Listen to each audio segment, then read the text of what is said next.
रेखा गुप्ता का जन्म 19 जुलाई 1974 को हरियाणा के जींद जिले के नंदगढ़ गांव में हुआ था।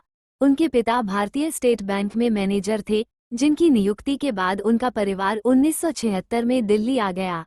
रेखा ने दिल्ली विश्वविद्यालय के दौलत राम कॉलेज से बीकॉम की डिग्री प्राप्त की और 2022 में चौधरी चरण सिंह विश्वविद्यालय से एलएलबी की पढ़ाई पूरी की। रेखा ने अपने राजनीतिक करियर की शुरुआत दिल्ली विश्वविद्यालय में अखिल भारतीय विद्यार्थी परिषद (एबीवीपी) के साथ की। 1996 में वे दिल्ली विश्वविद्यालय छात्र संघ (डीयूएसयू) की अध्यक्ष बनी, जो उनके नेतृत्व कौशल का पहला बड़ा प्रमाण था।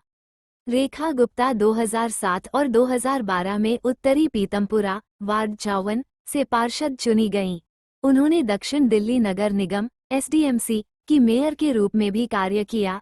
इस दौरान उन्होंने महिला कल्याण और बाल विकास समितियों में सक्रिय भूमिका निभाई।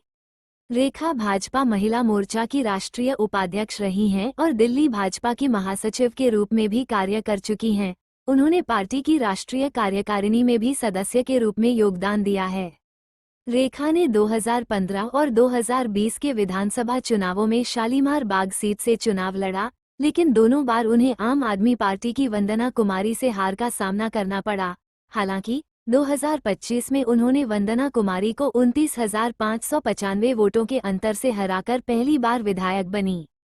विधानसभा चुनावों में जीत के बाद 19 फरवरी 2025 को भाजपा विधायक दल की बैठक में रेखा गुप्ता को सर्वसम्मति से नेता चुना गया।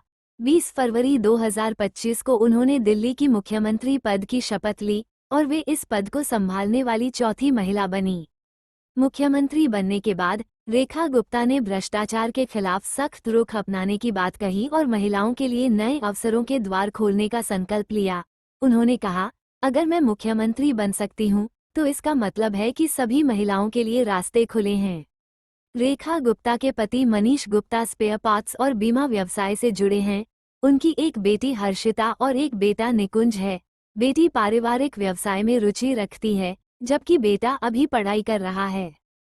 रेखा गुप्ता का संबंध अग्रवाल समाज से है और वे राष्ट्रीय स्वयंसेवक संघ (आरएसएस) से भी जुड़ी रही हैं। उनकी वैचारिक पृष्ठभूमि और सामाजिक जुड़ाव ने उनके राजनीतिक दृष्टिकोण को आकार दिया है।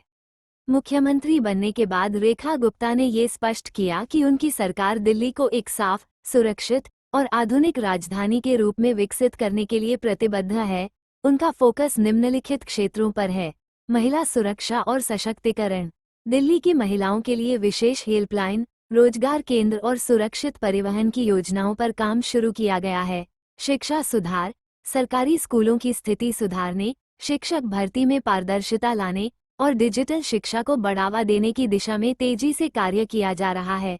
स्वास्थ्य सुविधाएं, मोहल्ला क्लिनिकों की संख्या बढ़ाने, सरकारी अस्पतालों के विस्तार और दवाओं की उपलब्धता को सुनिश्चित करने के लिए बजट बढ़ाया गया है। युवाओं के लिए रोजगार, उन्होंने एक दिल्ली युवा योजना की घोषणा की है, जिसके तहत युवाओं को स्किल ट्रेनिंग, स्टार्टअप सहायता और सरकारी नौकरियों में पारदर्शी भर्ती का आश्वासन दिया गया।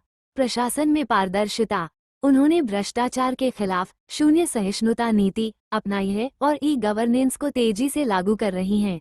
रेखा गुप्ता कहती हैं, ग्रेटर दैन दिल्ली सिर्फ एक राजधानी नहीं, एक जिम्मेदारी है और मैं हर नागरिक के प्रति जवाबदेह हूँ। उनका नेतृत्व आने वाले वर्षों में दिल्ली की राजनीति और शासन प्रणाली में स्थायी बदलाव ला सकता है।